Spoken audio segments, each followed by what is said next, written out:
Բարև ձեզ սիրելի հայրենակիցներ, ողջունում եմ ձեզ Համայնայության մայրաքաղաք Երևանից։ Այսօր նոյեմբերի 20-ն է 2025 թվական։ Կխոսենք աշխարհաքաղաքական, տարածաշրջանային, ներպետական ու շագարավ թեմաներից, որոնք կներկայացնեմ իմ մեկնաբանությամբ։ Իհարկե ուկրաինական պատերազմը թիվ 1 իրադարձությունն է, որին անպայման կանրադառնանք, նաև Նիկոլ Փաշինյանը այսօր ճեպազրույցի ժամանակ մի միտք է հայտնել դրան էլ կանրադառնանք, բայց սկսենք Վլադիմիր Պուտինի խոսքից, որը բավական արդարոց վերլուծություն է արել, հնարավոր չէ դրա կողքով անտարբեր անցնել։ Ռուսաստանի Դաշնության նախագահ Վլադիմիր Պուտին։ Ռուսաստանը ձգտում է երկարացնել կյանքի միջին տևողությունը։ Տարբեր երկրներում մարդկանց միջին տարիքը աստիճանաբար աճել է։ Եթե նախկինում նորմա էր համարվում 20-35 տարեկանը, ապա այսօր որոշ երկրներում մարդիկ ապրում են մինչև 80 տարեկան։ Հավանաբար հնարավոր է այն երկարաձգել մինչև 150 տարի։ Բայց միշտ քիչ կլինի, ինչպես փողի դեպքում, միշտ։ Իմ կարծիքով գլխավոր հարցը ոչ թե որքան ապրել, այլ ինչպես ապրել, ինչու եւ ինչ նպատակով, ասել է Վլադիմիր Պուտինը։ Շարունակությունն էլ ասեմ ու անդրադառնամ թեմային։ 2024 թվականի հոկտեմբերին Պուտինը հայտարարել էր, որ Ռուսաստանի Դաշնությունում կյանքի տևողությունը պետք է հասնի 78 տարեկանի, ապա գերազանցի 80-ը։ Նա նաև նշել էր, որ ռուսական առողջապահության նպատակներից մեկը մարդկանց ակտիվ կյանքի երկարաձգումն է, որպեսզի նրանք պահպանեն աշխատելու հնարավորությունն ու ցանկությունը, ծառայեն որպես խորհրդատուներ և կիսվեն իրենց փորձով, ասել է Պուտինը։ Նախ այդ որ խոսում է մարդիկ կենսունակ մնան եւ այլ, այդ չխաբվեք, որ մարդկանց դարդում է։ Պարզապես ինքը կենսաթոշակային տարիքը 65-ից 75 է դարձել, ասում է աշխատեք խորհուրդներ կտակ, էլի, թոշակի չգնաք, ձեզ թոշակ տվող չկա, բայց հարցը դա չի, դա հարցի լա մյուս կողմն է։ Մարդը հուզվել է,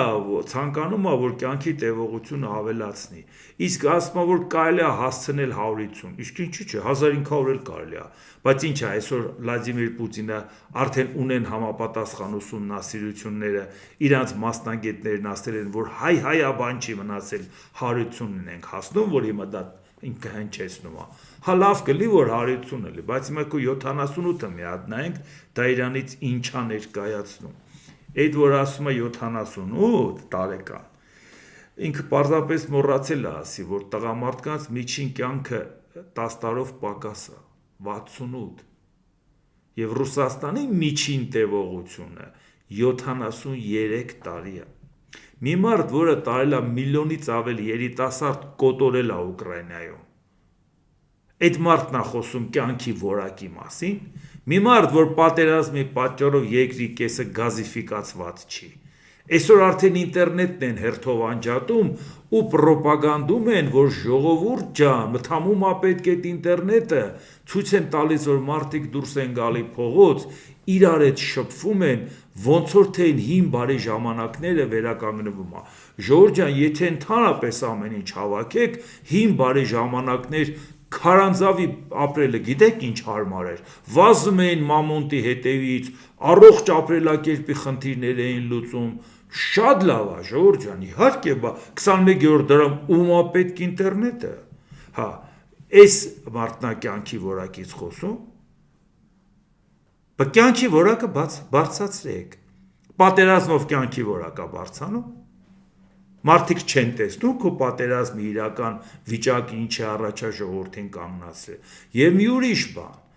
որ հաղթես ինչ ես անելու, մենակ իմանանք էլի, այդ հաղթանակը որն է, այն մի հատ պարտված երկրի, ջախջախված երկրի կյանքի միջին տևողությունն ասենք, Ճապոնիա 85 տարեկան, էս չի,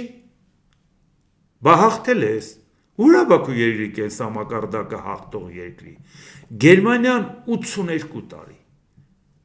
այն հարևանները, որոնց հետ բոլորի հետ սահմանային կոնֆլիկտ ունես, լավ մենակ հյուսիսայինները նայեմ, չեմ ասում Մերձբալթյան հանրապետություններ մյուս, նրանք որոնց հետ կոնֆլիկտներ են Շվեդիա, Ֆինլանդիա,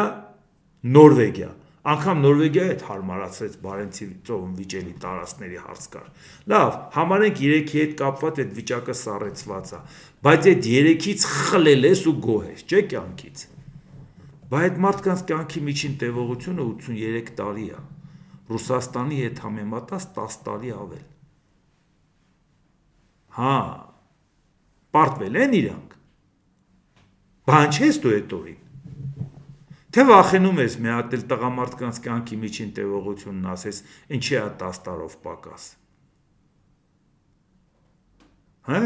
կարող է պատահաբար խմում են չեն կարամ ձգեն մինչև կանանց տարիքին։ Հիմա էլ մտամ հարց ես լուծել, հա, մտամ շատ տղամարդ կա, եղածներին էլ ուղարկում ես կոտորում Ուկրաինա։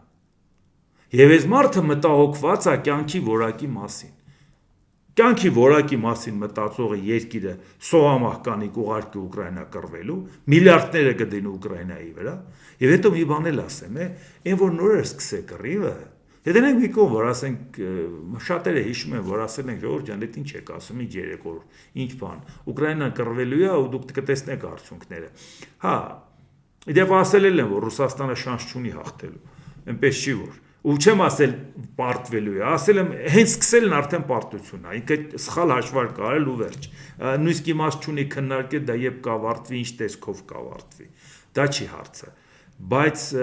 նոր էր սկսել, ոնց էին ոգևորված իրանց հանրային ալիքներով համապետական ներկայացնում կամ ժողովուրդը ոնց էր խոսում, հավաքող է հողերի Պուտինը, այ գնում է հողերը հավաքելու Ռուսաստանի համար է մտածում։ Դոնբասում գիտեք ինչ հարստություններ կա։ Այո, դա պետք է միացնենք մեր ժամանակին դա մերն ա եղել, կամ այն ադամանդը մեր Ղրիմը, բա գիտեք ինչ կարևոր է, գնացինք Ղրիմը որ վերցնենք, դա մեզ կարևոր է, Սևաստոպոլը, Սևծովյան նավատորմը, ոնց կարելի է դա թողել ուկրաինացին։ Տեսակ Պուտինը ինչ հարցալուծում մեր երկրի համար, այսինքն աշկները Դոնբասի հարստության վրա էր։ Այսինքն Ռուսաստանը գովերքում էր նվաճողական պատերազմը, իսկ հիմա նայենք նվաճողական պատերազմի արդյունքում ինչ ունի, ինչ էր ասում, Զահլեն գնացել էր, պարբերաբար երկար պայմանագիրը Սևաստոպոլի, որ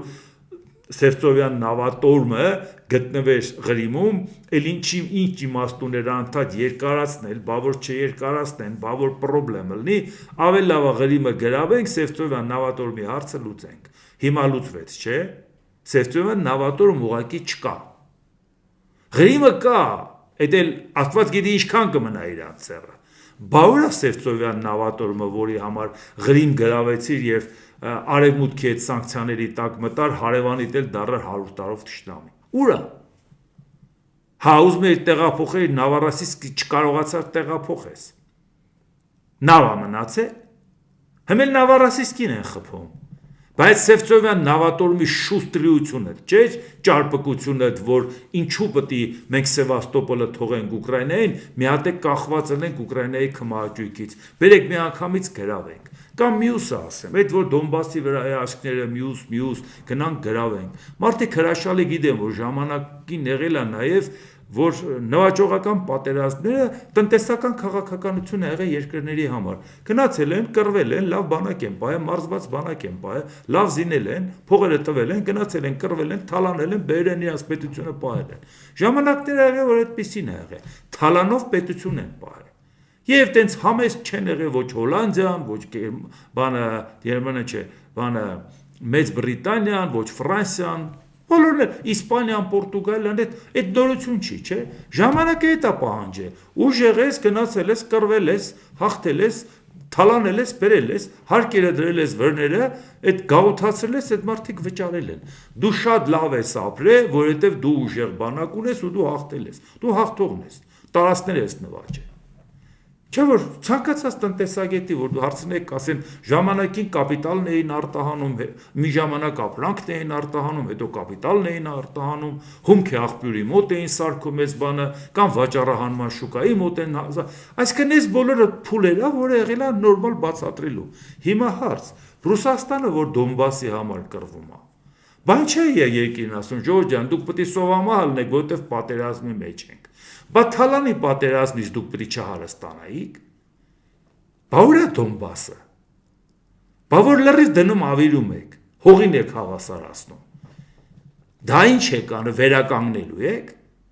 Այսինքն միլիարդները ծախսում եք հողին հավասարացնեք, միլիարդները ծախսում եք նոր շինություններ ստեղ ու դա անելու եք, էլի չի լինելու բանի հաշվին, քու քաղաքացու հաշվին։ Կամ էլ չէ բան եք թողել, այդ ականազերծել է այդ ամեն ինչը, այդ հողերը հնարավոր է տեխնիկապես կարճ ժամանակում օգտագործել, այդ պետք է Ուկրաինայի վերադարձնեք, արևմուտքը մեծ փողեր դնի, ժամանակին Մարշալի ծրագրի նման դնեն շատ ինտենսիվ ձևով նոր որակի քաղաքներ կառուցեն կամ ագրոարդյունաբերական համալիրներ կառուցեն եւ այլ եւ այլ։ Դա կարա մենակ անի արևմուտքը, դա արևմուտքի ֆինանսների եւ ուժի խնդիր է, հաստատ Ռուսաստանի խնդիր չի, բայց ուղղակի հարց Բա գրավել եք, պարոնայք ճարպիկներ, գրավելու դեպքում ինչ եք դուք տուժում, պետք է ոնց որ թե Ուկրաինան տուժեր, նա չեմ խոսում նատոն ուզում եք անեք թե նատոն ոնց եղավ, Ուկրաինայի հետ սահմաններն ինչքան երկար է, Ուկրաինայի բանակ ուզում եք վերացնեք, Ուկրաինայի բանակը Եվրոպայի ամենահզորն է, լա այդ բոլոր բաները չթվարկենք, զուտ մենակ ձեր նվաճողական պատերազմ, որ ժողովրդին գայթակղել եք, գնում ենք նվաճենք, Նվաճողական պատերազմի ժամանակ երկիրը կողել եք պարտքերի տակ։ Ախր էդ էլ չեք արել, Ոչ միայն Ուկրաինայի հարցը չեք լուծել, էդ էլ չեք արել։ Մարդ, որը իր քաղաքացուն տանում է ոչնչացնում է, իր սերուցքը տանում է ոչնչացնում է։ Այդ մարդկանց մինչև այսօր Հայաստանում կարծիք են հայտնում, որ չեք հասկանում, մենք պետք է Ռուսաստանի հետ լինենք։ Ժորժ ջան, ես չեմ հասկանում, այս ազգին ինչ են արել։ Ինչ ոնց են վարվել այս մարդկանց հետ։ Բացարձակ գաղափար չունեն ինչ հակատարում աշխարհում։ Այդ մարդը տանում է իր ժողովրդին կոտորում է, քու ժողովրդի մասին պետք է մտածի։ Իր ժողովրդին տեսեք ինչի առաջ է կանգնացրել։ Հիմա էլ մարդիկ ասում են Մոսկվա դրոնները չեն օդում հասցնում են, խփում են, այսինքն բեկորներն ընկնում է վնասներ է տալիս, այո, այդ տեսնում եք ինչ վնասներ է տալիս, բայց ամեն դեպքում խփում են։ Իհարկե, մեր հայրենակիցներից էր ասում, ես տեղյակ եմ դրանից, բայց նաև ասեմ, դա Ռուսաստանին օգուտ չի, որ նաև նույնիսկ այդպես է, ինչ արել։ Ամբողջ հակաօդային պաշտպանության համակարգը բերել է, որ Մոսկվա պահի, շրջափակել է Մոսկվան, որ պահի։ Հետո բամնացածը Ռուսաստան չի։ Ուկրաինացի գիտեք ինչ են անում։ Ուկրաինացիք այնուամենայնիվ Մոսկվային խփում են։ Նախ թույլտեղերն են փորձում գտնել եւ նաեւ հաջողվում է նաեւ խփել եւ ասում են, եթե չխփենք, Մոսկվայից հանգիստ լինեն։ Հակաօդային պաշտպանության համակարգերը կարող է տեղափոխեն ուրիշ տեղ։ Անընդհատ պետք է Մոսկվայից վախենան, որ ամբողջ երկիրը բաց թողեն։ Որտեղ ուզում է Ուկրաինան խփում է։ Որովհետև Պուտինը տալը լրիվ կենտրոնացրել է Մոսկվայի վրա։ Էն էլ Մոսկվայի վրա արդյունավետ չի կարողանում պայքարի մի հատ Մոսկվա պահելու համար։ Այս ամեն ինչը դուք չեք տեսնում։ Չի երևում, հա Ռուսաստանում սրանք։ Հասկացանք ինտերնետը անջատել են։ Բա ո՞նց է մենք առանց Ռուսաստանում գտնվելու իմանում ենք։ Բա դուք ձեր ժողովուրդների չեք իմանում, ուրիշ բնակավայրում բարեկամ ծանոթ չունեք, մեկը զանգի ասի, մեր քաղաքում բենզինի հերթն է սա, մյուսը է սա, եւ մեզ ուր եք ներքաշում, ժողովուրդ ջան։ Հազիվ առիթ է, որ տեսնում եք իրանց հարցերը չեն կարող լուծել։ Հիմա էլ բան է անում։ Կյանքի միջին տևողության խնդիրները շատ կարևորել է, որ դրանք պետք է լուծեն։ Ասա դու չգիտես մահացության թվերը, դու չգիտես մարդկանց չեք կարող բուժեք, դեղ չեք կարող տակ, չգիտեք վիճակը ինչ է, ուռուցքի վիճակը կամ չգիտես ինչ է, այդ ամեն ինչը տեղյակ չեք, այդ տեղեկանքները չեն դնում Պուտինի սեղանին, բայց այդ տեղեկանքներից մենք իմանում ենք իրանք չեն իմանում, թե իրանք չեն ուզում իմանալ, թե ռուսներին աջակցող հայաստանյան գործիչներն էլ չեն ուզում իմանալ, այսինքն դուք ընդհանրապես ձեր շահերի համար ձեր երեխաների ապագան, սենց ոտատակ եք տալի ժողովուրդ։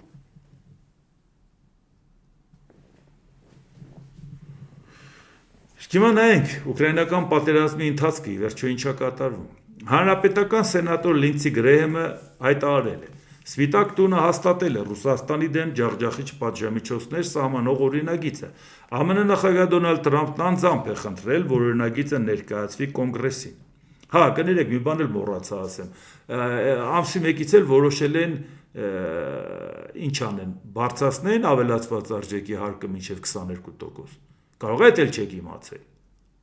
Բախի է տենց վիճակները տենց վատ։ Լավանացած բաները չասեն, որ ինտերնետը արդեն վերջնական գարունը կփագեն, կասեն մենակ Պուտինին պետք է լսեք։ Ու մարդը 150 տարի ապրում է, ինչ անի։ Եթե պետք է ապրի, ու մենակ լսի Պուտինին, մթամետ կյանքը ինչին է պետք։ Հա, շարունակենք։ Օրինագիծը Թրամփին թույլ կտա իր հայացողությամբ երկրորդային պատժամիջոցներ եւ մաքսատուրքեր կիրառել ռուսական նավթ, գազ եւ ուրան գնող երկրների ներմուծման վրա։ Իհարկե Դոնալդ Թրամփն ասում էր, ես կհամաձայնվեմ սրան, եթե ես ինքս հնարավորություն ունենամ, միջամտություն ունենամ, դա մասին խոսել ենք, որ նրան ավելի շատ դա պետք է, որ բանակցային թեմա ունենա, ոչ թե կատեգորիկ պատժամիջոցներ են կիրառում, այլ եթե Պուտինը խելոք պահի, ինքը մանևրի տեղ ունենա, էլի։ Հա, բայց շարունակությունը նաև նայենք, որ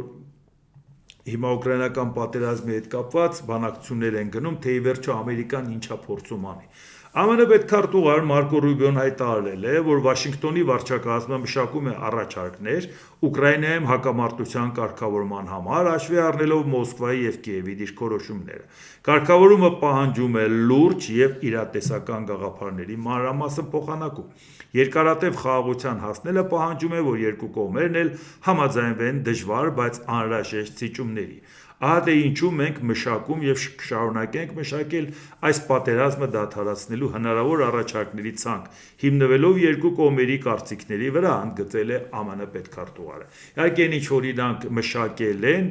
ոչ արտացոլում է Ռուսաստանի պահանջը, ոչ արտացոլում է Ուկրաինայի պահանջը։ Ես չգիտեմ Ամերիկայի Միացյալ Նահանգները ոնց է երկուսի հետ համաձայնեցրել։ Ուկրաինան ասում է զիջումների չեմ գնալու, Ռուսաստանն ասում է նախնական ինչ որ դրել են պետք է կատարեք։ Ինչի է Ռուսաստանը նույնիսկ այս խայտառակ վիճակում նախնական պահանջը կրկնում, որովհետև հասկանում է, եթե պատերազմը այս վիճակով դադարեց, նույնիսկ այդ տարածքները ավերված ինքը վերցրեց, դրանով չի կարող ասի պատերազմ հաղթեցի, որովհետև ստի իր երկրի այլևս իր երկրի բնակիչներն էլ դրան չեն հավատում, թե դու ինչն ես հաղթե, ինչ խնդիր ես լուծել այդ մի քանի կիլոմետրը վերցնելով։ Այդ իսկ պատճառով իրան պետք է գոնե ցույց տա, որ ամբողջական սկզբնական նպատակները իրականացնել կամ ավելի շուտ պատերազմը չդադարեցնել։ Այնպես որ Մարկո Ռուբիոյի այս լավատեսական հարցը, որ երկու կողմը համաձայն են, մի խնդրեմ կա, գեր խնդրեմ։ Դոնալդ Թրամփը արդեն գիտի, որ Ռուսաստանը խաբում է, Դոնալդ Թրամփը արդեն գիտի Ռուսաստանի վիճակը ինչքան խայտառակ է, այդ ամեն ինչը հասկանում, բայց հիշում եք Վլադիմիր Պուտինն ինչ էր ասում։ Եթե դուք աշխարհը պատկերացնում եք առանց Ռուսաստանի, ումա պետք է այդ աշխարհը, այսինքն դնենք պայթացնենք։ Հիմա Դոնալդ Թրամփը կուզենա, որ ինքը այս պատերազմը դադարեցնի։ Կուզենա դադարեցնի ու Պուտինին ասի, տեսար, ես դադարեցրեցի այս պատերազմը։ Ես հասա այդ խաղաղության, այ դուք չէիք կարող, ես կարողացա։ Բայց Դոնալդ Թրամփը չի պատկերացնում աշխարհը առանց Պուտինի։ Նա չի կարող հաշտվի այդ մտքի հետ, որ մի օր առավոտ արթնանա, Ռուսաստանը պարտված լինի եւ Պուտինի հետ մի բան կատարվի։ Կարող է Թրամփի հետ էլ մի բան կատարվի։ Ինքը դեռ հոգեբանորեն պատրաստ չի դրան։ Ինքը պատրաստ է կոտրված Պուտինի հետ շարունակի շփվել։ Ինքը պատրաստ է Պուտինին ասի, տես ես ինչ արեցի։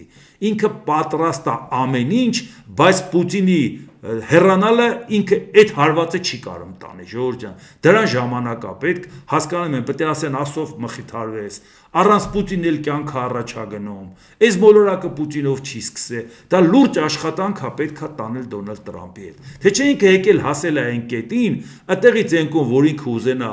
պատերազմը դադարեցնել Ռուսաստանին ուղղակի կոշտ ձևով մի հատ ասի վերջացավ էս ամեն ինչը, սենց ենք անում, Պուտինը այդ քաշը չունի այդ պատերազմը շարունակելու, բայց ինքը միշտ հույս ունի, որ դեռ կկարողանա Դոնալդ Թրամփին ասի, բա դու որ արտանաս ես չլնեմ, բա քեզ պետք է այդ մոլորակը։ Այս է իսկապես մեզ համար խնդիր է, բայց Ամերիկայի Միացյալ Նահանգների կշռի ու հեղինակության հետ չի կարելի այսպես դաժան վարվել, ժողովուրդ ջան։ Դրա համար շարունակությունը նայենք։ Գերմանիայի արտգործնախարար Յոհան Վադերֆուլը հայտարարել է. ԱՄՆ Գերմանիայի իշխանություններին չի տեղեկացրել Ուկրաինայում հակամարտության կարգավորման որևէ նոր ծրագրի մասին։ Միևնույն ժամանակ նախարարը նշել է բոլոր միջազգային գործընկերների շարունակական ջանքերը հակամարտությունը լուծելու համար։ Մենք բնականաբար աջակցում ենք այս ուղղությամբ առաջ գնացող ամեն ինչին, նշել է Վադերֆուլը։ Հիմա հարց Վերջին շրջանում եղավ, որ 7 հոգով գնացին, Տրամպի հետ հանդիպեցին 5 պետության ղեկավար եւ 2 միջազգային կառույցի ղեկավար, նստեցին, պայմանավորվեցին հստակ, ասեցին, որ մենք տեր ենք, մենք միասնական ենք, Ուկրաինայի թիկունքին կանգնած ենք, եկեք միասին այդ ամեն ինչը անենք։ Իսկ Դոնալդ Տրամպն էլ ասում է, դե Եվրոպան ավելի շատ պետք է զբաղվի, որովհետև Եվրոպայում է գտնվում, բա ինչ եք ուզում, մեզ օվկիանոսն է բաժանում, ինչքան էլ կանենք, մնացը դուք պետք է անեք։ Եվրոպան էլ ասեց, հա, զորք էլ կտանք խաղաղությունից հետո, ամեն ինչ էլ կանենք, մենք զենք կառնենք, Ամերիկան կօգտվի, մենք զենքը կառնենք կտանք Ուկրաինային։ Եվ հիմա զարմացած են։ Բա ո՞նց կաղապատայի խաղաղության փաստաթղթի հետ բանակցեք եւ այդ խաղաղության փաստաթղթի հետ կապված Գերմանիան տեղյակ չլինի։ Բա ասել եք Եվրոպան պիտի զբաղվի։ Բա թակում ո՞նց է։ Ու այսինքն բան չի փոխվել այս ընթացքում։ Երբ որ Դոնալդ Տրամպը կանգնում էր ասում էր, որ մի քանի օրվա ընթացքում Ռուսաստանը կգրավեր, դե որ չի արել, ինչի եք այդ պատերազմը հրահարում, դուք չգիտեք ինքը ինչքան ուժեղ է, բայց դա ինձ դու ինքը ասեց, չէ 4 տարի է չես կարող հարցերը լուծես, ինչ հակո վիճակը, երկրի վիճակը վատ է, սանկցիաների պատճառով էլ խայտարակ վիճակի առաջ ես կանգնած, Ռուսաստանը կարող է խնդիրներ ունենա, անգամ կործանվի, հետո Տրամպն ասել, ես ինձանից չեմ հորինում։ Բայց ասելու արանքում նորից բերել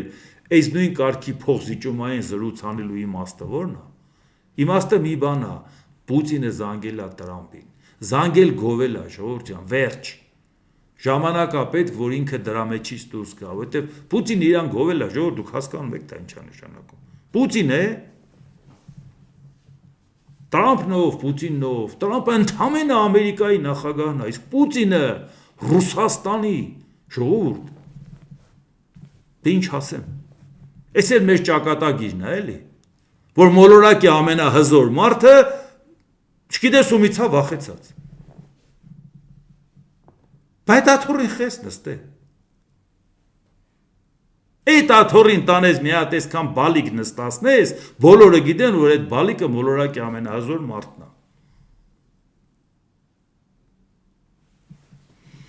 ԵՄ արտաքին գործերի եւ անվտանգության քաղաքականության գերագույն ներկայացուցիչ Կայա Կալասը հայտարարել է. Ուկրաինան եւ Եվրոպան պետք է մասնակցեն ռուսական ռազմական ագրեսիան դադարեցնելու ծրագրի շրջանակներում ցանկացած ջանքերի։ Միայն այդ դեպքում է հնարավոր Ուկրաինայի հարցով խաղաղության ծրագրի հաջողությունը։ Մենք պետք է հասկանանք, որ այս պատերազմում կա մեկ ագրեսոր եւ մեկ զոհ։ Մենք չենք լսել ռուսական կողմից որևէ զիջման մասին։ Եթե Ռուսաստանը իսկապես խաղաղություն էր ուզում, կարող էր որոշ ժամանակ առաջ համաձայնվել անվերապահ հրադադարի,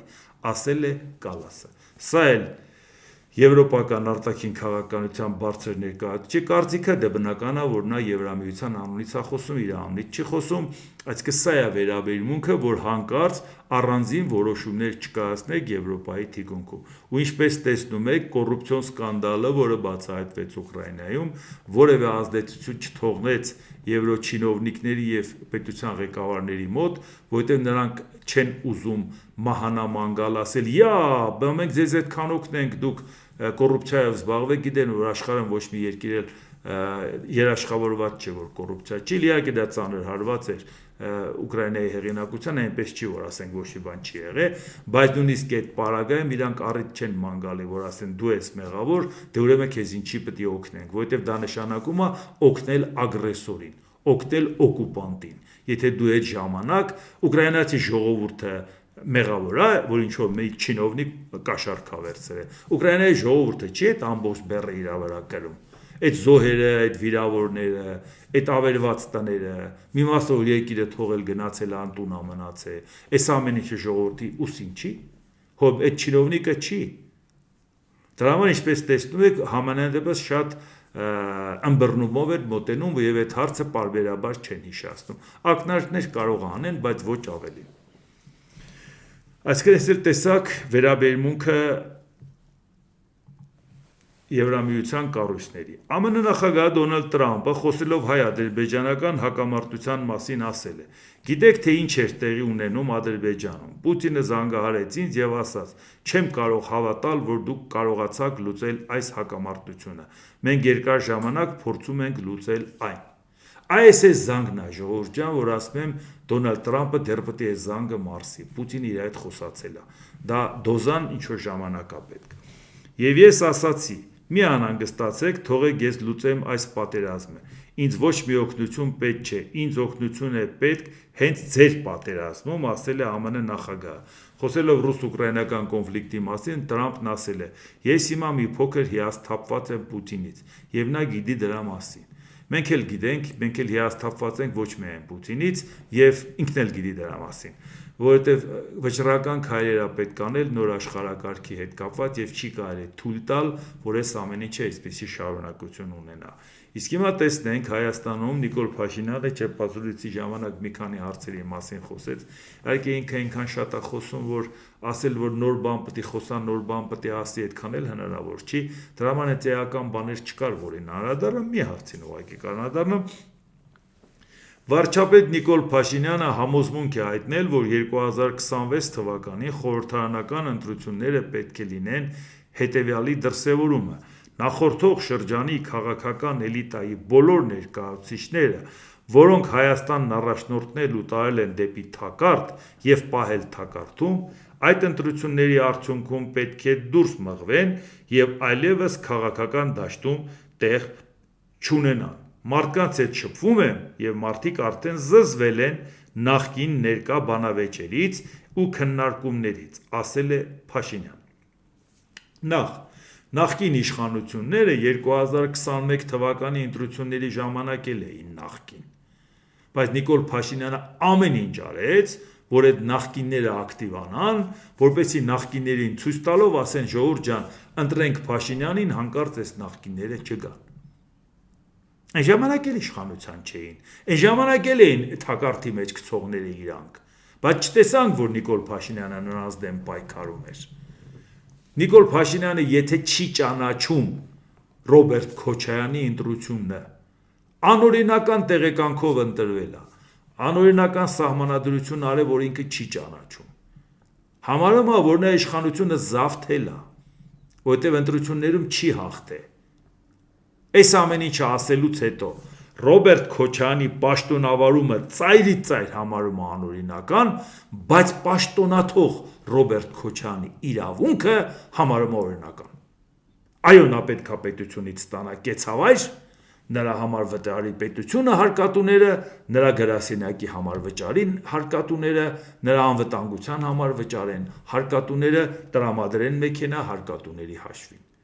Եթե դու օրինական ճանաչեիր, որ նա ընտրվել է օրինական ու այս ամեն ինչը անեիր, մարդիկ կասեն, անկախ նայած Քոչարյանը դուրներ ես գալիս է, թե չէ, օրինական հաստում է ինչ կարող ենք ասել, օրենքով ամրագրված է։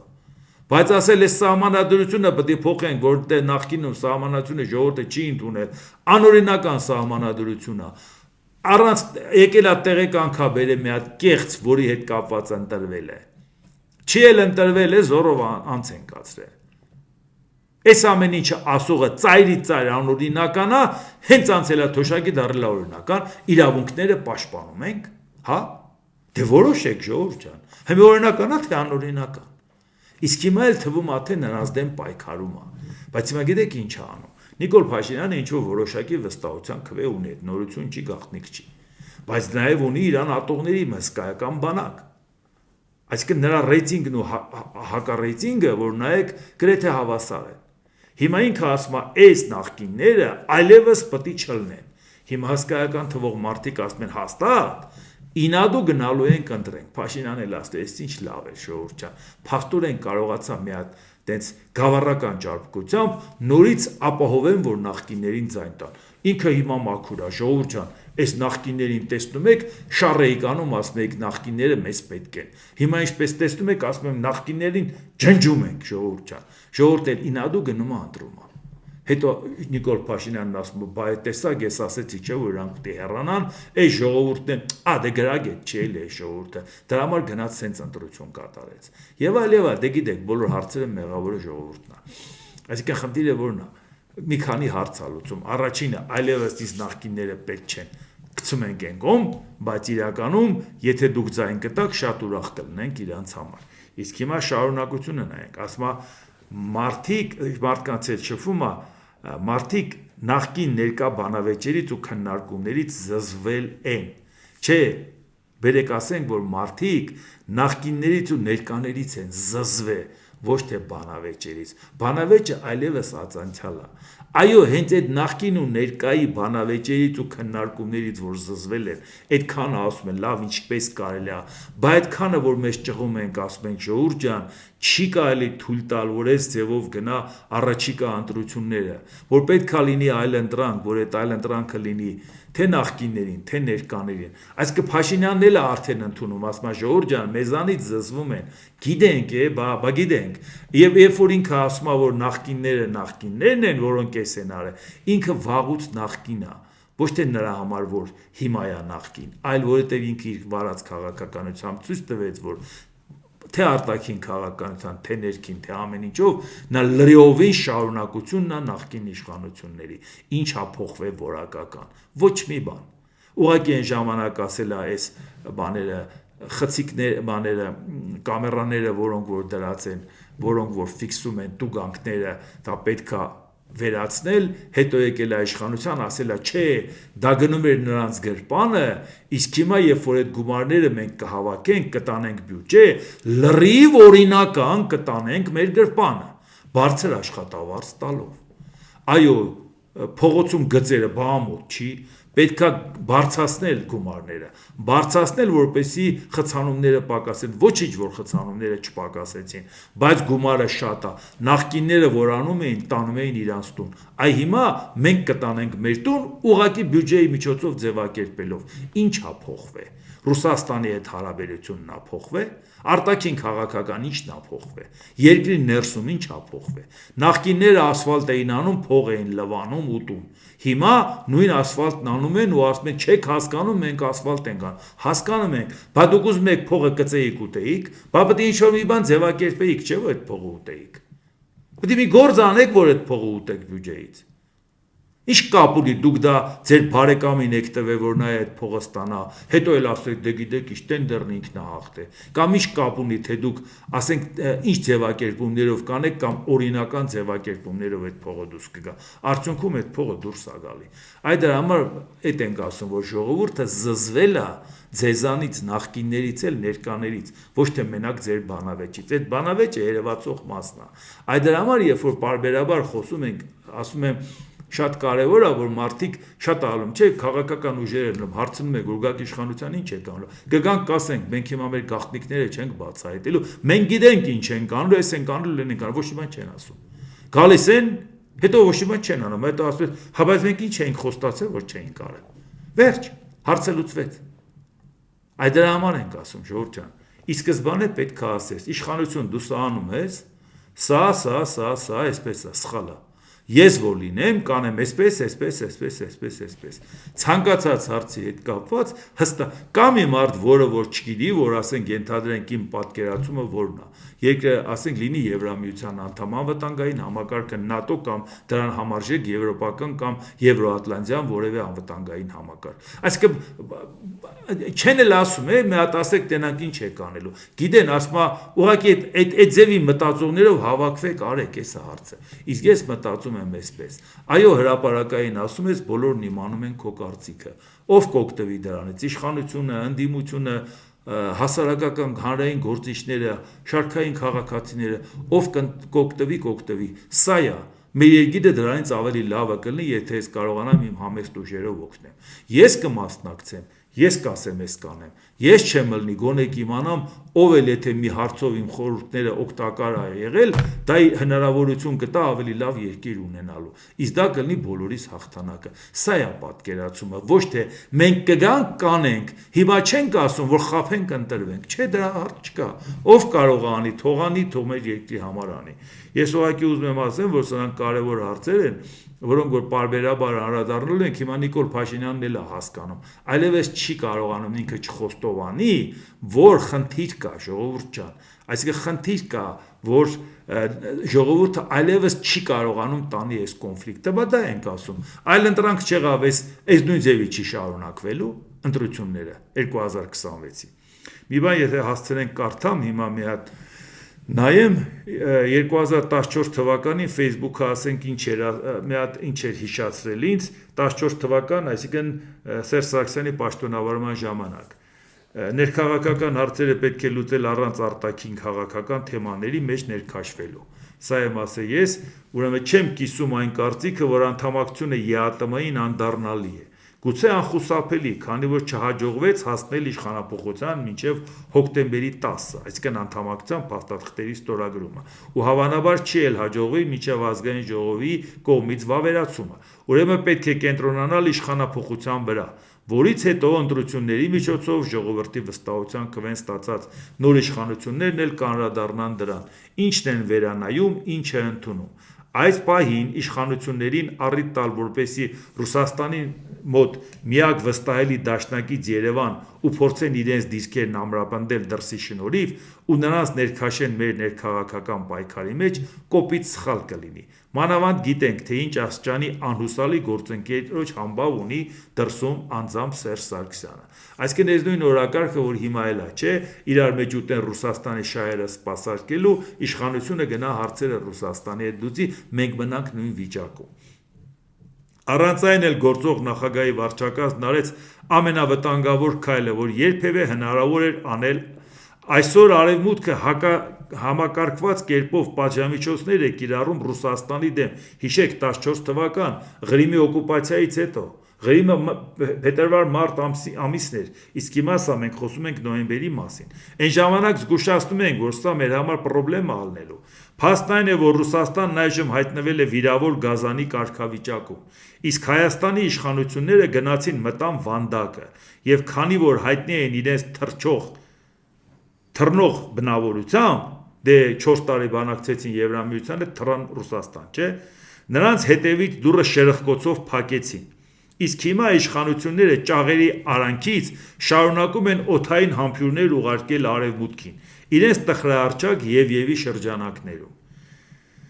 Հենց այն Արևմուտքին, որն էր սանկցիաներ է կիրառում Ռուսաստանի դեմ։ 14 թվականի Սերժ Սարգսյանի վարած քաղաքականությունից քանի միլիմետր է Շեղվենի Նիկոլ Փաշինյանը, նույն բանը չի անում։ Գնացել է մտել է վիրավոր գազանի վանդակը, օդային համբույրներ է ուղարկում Արևմուտքին։ Նույն բանն արեց Սերժ Սարգսյանը, էլի։ Չտեսանք արդյունքը։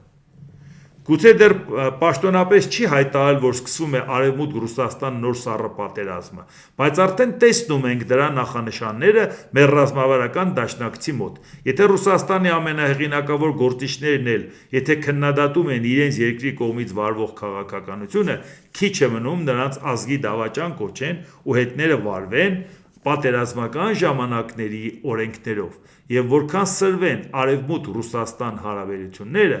այդքան ավելի է բարդանալու մեր վիճակը ու ակտիվ չեզոքության մասին արդեն կարող ենք միայն երազել։ Ջորջան 2014 թվականի նոյեմբեր։ Այն ժամանակ պարզ չէր, որ եթե մենք Արևմուտքի դեմ դուրս ենք գալի, հետո ակնկալենք Արևմուտքից, թե ինչու Արցախի հարցում մեզ չօգնեցիր, երբ որ մեր ռազմավարական դաշնակիցը Ռուսաստանն էր, երբ որ բանակցության մեջ Ռուսաստանը իր վրա էր վերցնում վերմակը քաշում, որ ես հարցը կլուծեմ, սա իմ ազդեցության գոտին է, Հայաստանը Եվրամիության անդամ է, Հայաստանը ՀԱՊԿ-ի անդամ է, որևէ խնդիր չունենք Ադրբեջանի հետ, նորմալ գործընկերային, մենք մեր ռեգիոնում մեր հարցը կլուծենք, մենք է սիրահոժար այդ խնդիրը պատվիրակեցինք Ռուսաստանին, նույնիսկ համանախագահների ինստիտուտի պարագայում, հետո արդյունքում սպասում ենք, թե ինչի ակտիվ ձևով Արևմուտքը մեզ չաջակցեց։ Դուք հիմա օկուպանտ Ռուսաստանին, ագրեսոր Ռուսաստանի եղբայր եք համարում։ Արևմուտքը եթե հիմա էլ դեռ նույնիսկ այդ քայլերն անում է Հայաստանի հետ, անում ամենակ նրա համար, որ ասպարեզից չկորցնի, այս ազդեցության գոտիների պարագայում տեսնի, թե ինչ է կատարվում։ Չմոռանանք, որ նաև նախկին վարչակազմի ժամանակ էլ Բայդենը, որ ժողովրդավարների հավաքերանում Հայաստանը մասնակցում էր այնտեղ, եւ նաեւ տեսեք խնդիրը որն է, ու ասում են չկարծեք, որ այս բոլոր մասնակցողները բոլորը ժողովրդավար են։ Իրանք ինչ էին անում։ Ոնց որ ժամանակին երկրորդ համաշխարհային պատերազմի ժամանակ անկախ երկրի կարգավիճակը, քաշը եւ այլ, ասում են, եթե դու հակահիտլերյան կոալիցիայի անդամ ես, ուրեմն մենք միասին հավաքվում ենք, մենք հետագայում ստեղծում ենք միավորված ազգերի կազմակերպությունը, որը ստեղծեցին հակահիտլերյան կոալիցիայի անդամներով։ Այսինքն Բայդենի վարչակազմը մտածում էր, որ այն երկրները, ովքեր որ միասնական ձևով հավաքական արևմուտքի հետ են եւ նրանք ընդունում են, որ Ռուսաստանն ագրեսոր է, նույնիսկ եթե Հայաստանը դա բացահայտ չէր ասում, ամեն դեպքում իրանք հետներն աշխատում էին, որ նոր աշխարհակարգի ժամանակ իրանք ասեն, այս պետություններով ենք այդ նոր աշխարհակարգը ձևավորում։ Հիմա այսօրվա դրությամբ այդ նույն խնդիրների առաջ ենք մենք կանգնած։ Այն նույն խնդիրների առաջ ենք կանգնած, որ եթե նույնիսկ արևմուտքը մեզ համար ժեստեր է անում, ընդառաջ քայլեր է անում, բայց մենք այդ քայլը երկկողմանի ճանապարհ է, մենք այդ ուղղությամբ քայլերը չենք անում։ Ու պետք չի ձևական ցույց տալ, թե իսկապես մենք գնում ենք արևմուտք։ Ու պետք չի նաև այն մարդիկ, որ արևմտամետ գործիչներ ուզում են ցույց տան, որ Նիկոլ Փաշինյանը մեզ արևմուտք է տանում, տեսնում եք արևմուտքից էլ են գովում, ասում են լավ քայլեր անում եւ այլ եւ այլ։ Չէ, ժողովուրդ ջան, դուք գիտեք, որ Նիկոլ Փաշինյանը մեզ արևմուտք չի տանում։ Ու դուք գիտեք, որ ես էլ գիտեմ, որ չի տանում։ Այս ես այն երկիրը չի, որտեղ նեղ շրջանակների ինֆորմացիա հնարավոր չլինի իմանալ։ Ու դուք էլ գիտեք, որ ես գիտեմ, որ դուք գիտեք, որ ինքը չի տանում։ Ում եք խափում։ Չեք տեսնում, որ Նիկոլ Փաշինյանը ինքն է գտնում, որ ժողովուրդը այս երկուսից էլ զզվել է։ Դուք այդ զզվանքին ինչի եք պաշտպանում։ Հա, դե դուք պաշտպանում եք, շատ հարցերում դեմ եք, բայց քանի որ ինքը արևմուտք է տանում, այդ դրա համար եք պաշտպանում։ Դուք գիտեք, որ ինքը արևմուտք չի տանում։ Ինչ եք մեր երեխաների ապագան, մեր գալիք սերունդների ապագան ում ձեռն եք դնում, չեմ հասկանում։ Չկա այսօր հնարավորություն ինչ-որ բան մտածելու։ Եթե այսպես նորից այս կոնֆլիկտը շարունակվի նախկին ներկա, հետո վաղը մյուս օրը կանգնենք ասենք, ոչ մի բան չփոխվեց։ Սա է։ Դե ինչ, այսօր այսքանը, եթե հավանեցիք, սեղմեք լայք կոճակը, բաժանորդագրվեք այդ Վարդ Անտոնյան YouTube-յան ալիքին, սեղմեք զանգակ կոճակը, գրեք մեկնաբանություններ, գրեք հարցեր, դիտեք եւ դատեք ինքներդ։ Շնորհակալություն։